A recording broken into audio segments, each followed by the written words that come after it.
नमस्कार दोस्तों आज हम बात करेंगे कि अगर आप एक जॉब में हैं और आप बिजनेस करना चाहते हैं तो फिर उसके बारे में कैसे सोचा जाए। अगर आपने अब तक सब्सक्राइब नहीं किया है तो सब्सक्राइब करिए और इस बेल आइकॉन को दबाइए। दोस्तों मान लीजिए कि आप एक जॉब में हैं और अच्छी खासी सैलरी हर महीने आती है, लाइफ अच्छी चल रही है, लेकिन आपके दिमाग में कीड़ा कुल बुलाता रहता है कि यार मुझे तो बिजनेस करना है। अब सवाल ये कि इसके बारे में सोचा कैसे जाए। तो आज हम एक 3 पॉइंट फ्रेमवर्क डिस्कस करेंगे जो आपको इस सवाल के बारे में सोचने में, आइडियाज़ जनरेट करने में, थोड़ा प्लानिंग करने में हेल्प करेगा। दोस्तों सबसे पहले तो आपको ये समझना होगा कि बिजनेस बनाने में समय लगेगा, और समय से मेरा मतलब 1 महीना, 2 महीना या 3 महीने से नहीं है। समय से मेरा मतलब है कि कम से कम 2 साल आप मान के चलिए कि लगेंगे। अब आप कहेंगे कि 2 साल तो बहुत ज़्यादा है, मैं तो स्टार्ट आदमी हूँ, हीरो आदमी हूँ, मैं तो 6 महीने में कर लूँगा। और अगर आपको ऐसा लगता है तो बहुत अच्छी बात है, इसका मतलब है कि आपके अंदर बहुत सारा कॉन्फिडेंस है। लेकिन अब उस आइडिया को बाहर कर दीजिए, क्योंकि प्रैक्टिकली 6 महीने में कुछ नहीं बनेगा। जब आप एक्चुअल में करना शुरू करेंगे तो आप पाएंगे कि स्टार्टिंग में आप बहुत सारे जो एजम्पशंस लेकर के चल रहे थे वो होल्ड नहीं करते, बहुत सारी आपकी प्लानिंग की गड़बड़ियां होंगी, बहुत सारे आपके इम्प्लीमेंटेशन में चूक होंगी, गड़बड़ियां होंगी। आपको कस्टमर्स को समझने में समय लगेगा, कस्टमर्स को जवाब देने में, प्रोडक्ट एक्सप्लेन करने में समय लगेगा। आपके जो प्रोडक्ट और सर्विसेज के सिस्टम्स होंगे जिनके थ्रू आप अपने कस्टमर को सर्व करेंगे, उनको ठीक होने में, स्टेबलाइज होने में टाइम लगेगा। कस्टमर जनरेशन, नया कस्टमर लाने में, ढूंढने में, उस तरह के सिस्टम्स बनने में टाइम लगेगा। बेसिकली करीब 2 साल आपको बड़े आराम से लग जाएंगे आपके बिजनेस को इस लेवल तक पहुंचने में कि वो आपको रेगुलर इनकम दे रहा है, और इतनी इनकम दे रहा है कि आपके खर्चे भी निकल रहे हैं, बिजनेस के खर्चे भी निकल रहे हैं, और आप थोड़ा बहुत उसमें से सेव करके बिजनेस में ग्रोथ के लिए इन्वेस्ट भी कर पा रहे हैं। और अगर आप 6 महीने वाली थ्योरी को लेकर के चलते हैं कि मैं 6 महीने में बिजनेस बना लूंगा, या इस लगने वाले टाइम को अंडर एस्टिमेट करते हैं, तो फिर आप 2 प्रकार की प्रॉब्लम्स में फंस सकते हैं। पहली प्रॉब्लम तो ये होती है, अगर मैंने ये मान के चलता हूं कि मैं 6 महीने में बिजनेस बना लूंगा और इस एजम्पशन के आधार पे मैं कोई रिस्की डिसीजंस ले लेता हूं। मान लीजिए कि मैंने 6 महीने का पैसा बैंक में इकट्ठा किया, जॉब वॉब छोड़ दी और मैं बिजनेस में कूद गया। होगा क्या, 6 महीने में कुछ नहीं बनेगा। 6 महीने तो आपको बहुत सारी चीजें समझने में ही लग जाएंगे, लेकिन 6 महीने के अंत आते आते जब मेरे बैंक बैलेंस मेरा कम होने लग जाएगा तो फिर मैं एक अलग तरह की प्रेशर में आने लग जाऊंगा। जब आपको रोज ये सोचना पड़ेगा कि मैं अपने घर का किराया कैसे दूंगा, या मैं अपने खर्चे कैसे चलाऊंगा, पेट्रोल कहां से भरूंगा, तो फिर आपका दिमाग बिजनेस में नहीं लगेगा। अनावश्यक आप जो है प्रेशर में फंस जाएंगे और आपका आगे का काम भी अटक जाएगा। और दूसरी गड़बड़ ये होती है कि 6 महीने में मैं बिजनेस बना लूंगा, ऐसा सोचना काफी कुछ वैसे ही है जैसे मैं सोचूं कि मैं 6 महीने में 56 इंच का चेस्ट और 25 इंच का बाइसेप्स बना लूंगा। अब वो तो बनेगा नहीं, प्रैक्टिकली पॉसिबल नहीं है। लेकिन क्योंकि मैं अपने आप से इस तरह की अनरियलिस्टिक एक्सपेक्टेशन किए हुए हूं, तो जब 6 महीने के अंत पर ऐसा कुछ होगा नहीं तो फिर मुझे या तो अपने ऊपर सेल्फ डाउट्स होने लगेंगे, या फिर मैं ये सोचने लगूंगा कि यार मैंने मेहनत नहीं की, या मैंने दिमाग नहीं लगाया, या मैं क्रिएटिव इनफ नहीं था, या मैं सोच नहीं पा रहा था, या मेरे अंदर बिजनेस सेंस नहीं है। तमाम तरह के सेल्फ डाउट्स और सेल्फ क्रिटिसिज्म्स आने लग जाएंगे, जबकि उसकी कोई जरूरत नहीं है। क्योंकि 6 महीने में बिजनेस को स्टेबल कर देना और उसको बाकायदा एक लेवल तक स्केल कर देना, ये सारे के सारे एक्सपेक्टेशंस ही अनरियलिस्टिक थे। ये आपकी उम्मीदें ही काफी हवाई थी जो पूरी नहीं होने वाली थी। तो पहली चीज तो ये कि आप समय मान के चलिए कि 2 साल लगेगा। सारा प्लान उसी हिसाब से बनाइए, 2 साल के टाइम फ्रेम के हिसाब से बनाइए। और अब दूसरा सवाल आता है कि मैं बिजनेस करूं किस चीज का। ध्यान दीजिए, बिजनेस का मतलब है कि आप कस्टमर को कोई प्रोडक्ट या सर्विस बेचते हैं जिसके बदले में कस्टमर पैसे देता है आपको। अब सवाल ये कि कस्टमर मुझे किस चीज के पैसे देगा। कस्टमर आपको उस चीज के पैसे देगा जिस चीज के ऊपर वो ऑलरेडी पैसे खर्च कर रहा है। यानी दूसरे शब्दों में, जो प्रोडक्ट या सर्विस आप प्लान कर रहे हैं सेल करने का, ये देखिए कि क्या उस तरह के प्रोडक्ट और उस तरह के सर्विसेज पर ऑलरेडी कस्टमर पैसे खर्च कर रहा है या नहीं कर रहा है। अगर कस्टमर ऑलरेडी पैसे खर्च कर रहा है तो फिर आप क्लियर हो सकते हैं कि हाँ, इस प्रोडक्ट की जो मैं लाने की सोच रहा हूं, इस प्रोडक्ट या सर्विस की नीड एग्जिस्ट करती है, कस्टमर को पता है कि नीड है, और वो नीड इतनी वैल्यूएबल है, इतनी स्ट्रांग है कि उस नीड को पूरा करने के लिए कस्टमर पैसे खर्च कर रहा है।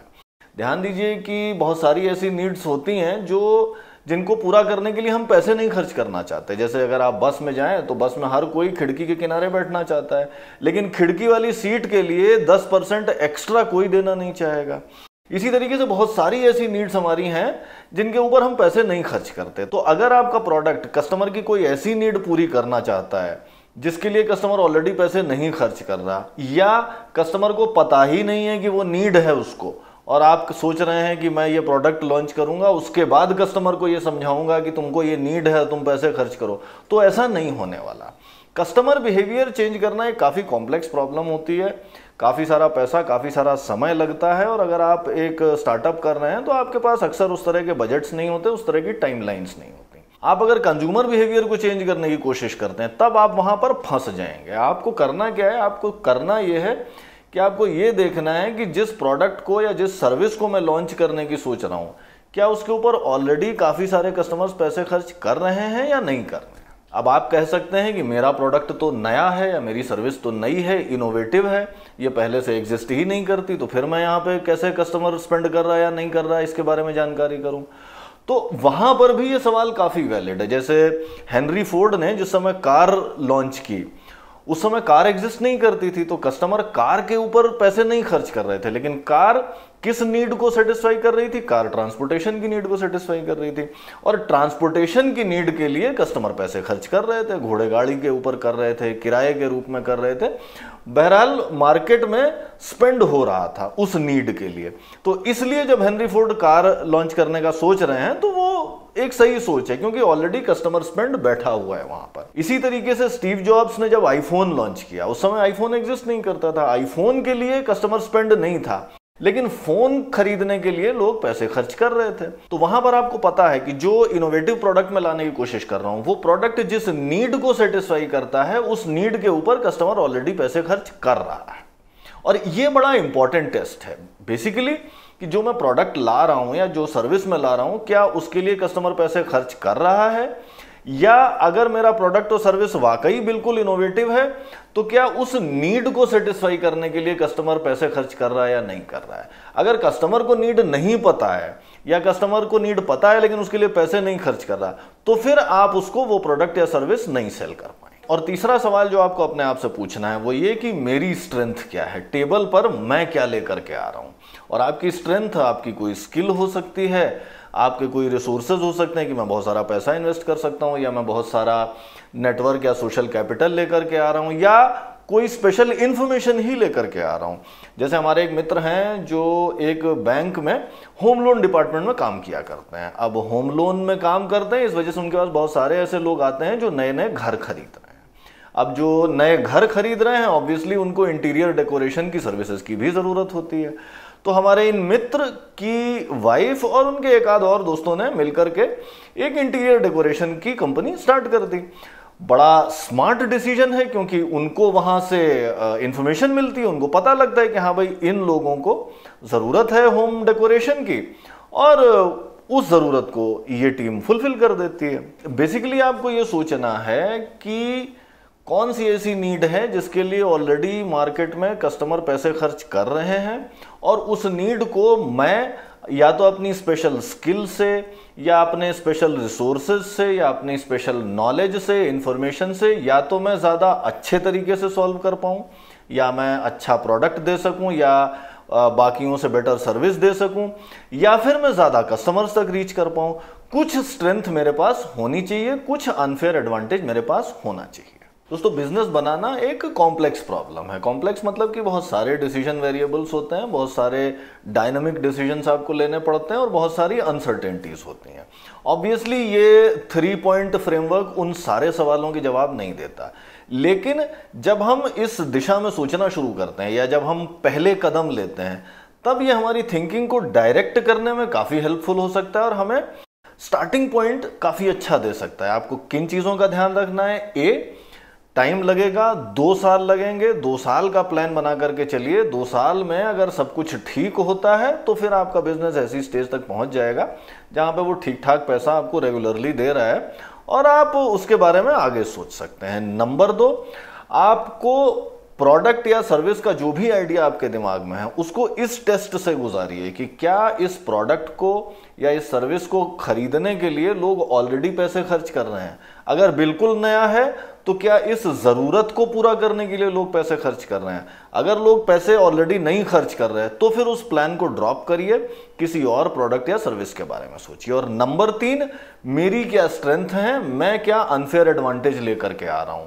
अनफेयर एडवांटेज इसलिए जरूरी है कि जो प्रोडक्ट जो सर्विस आपने आइडेंटिफाई की, या तो आप उसको मार्केट से बेटर प्रोडक्ट दे सकें, मार्केट से बेटर सर्विस दे सकें, या आप मार्केट से सस्ता प्रोडक्ट या सर्विस दे सकें, या फिर आपके पास कुछ ऐसी स्ट्रेंथ है जिसकी वजह से आप ज्यादा कस्टमर्स तक आसानी से पहुंच सकते हैं। कुछ अनफेयर एडवांटेज होना चाहिए ताकि आप अपने बिजनेस के ग्रो करने के, सक्सेसफुली बूटस्ट्रैप होने के और स्केल तक पहुंचने के बारे में उसकी प्रोबेबिलिटी को काफी बढ़ा सकें। आज के एपिसोड में इतना ही। अगर आपको ये एपिसोड अच्छा लगा तो दोस्तों के साथ शेयर करिए, लाइक और कमेंट करिए, और अगर आपने अब तक सब्सक्राइब नहीं किया है तो सब्सक्राइब करिए और इस बेल आइकॉन को दबाइए। जल्दी मिलते हैं एक नए एपिसोड के साथ, तब तक के लिए बाय बाय।